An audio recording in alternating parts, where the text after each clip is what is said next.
খিচুকি দিচ্ছ কেন? চলো ভিতরে চলো। আরে না, ভিতরে যাওয়া যাবো না। এই আলমগীর, এই প্যান্ট শার্ট পরা এটা কে? আমি আপনার ছেলের বিয়ে করাবো। অসম্ভব, আমার ছেলে আমার না জানা কোনদিন বিয়ে করতেই পারে না। ডাইনার এমনি এমনি বিয়ে করি নাই। ডাইনার বাবা বিয়ের সময় আমার 50 লাখ টাকা দিচ্ছে।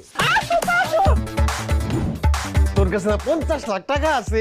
আমার আব্বু তাকে 50 লক্ষ টাকা তো দেয়া দূরের কথা, 50 টাকাও দেয় না। আমার ঘরে তোকে জায়গা নাই, বাইরে ঘর থেকে। আজকের রাতটা একটা মেয়ের লাইফে কত ইম্পর্টেন্ট একটা রাত, আমার কোনো বাসর ঘরই হইলো না। কি বলো না বলো, এটাই তো আমাদের বাসার ঘর, কত সুন্দর।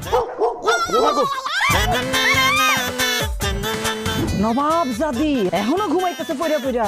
এই মেয়ে যাও রান্না ঘরে যাও। আরে মা, কি বলতেছো তুমি এসব? ও রান্না করতে পারবো না, যাও। তোর বউ যদি রান্না করতে না পারে তুই রান্না কর। বিয়ে করে হয়ে গেল পালিয়ে বিয়ে, জানি না কি হবে বাড়ি গিয়ে। যদি কেউ না মানে কেউ না শোনে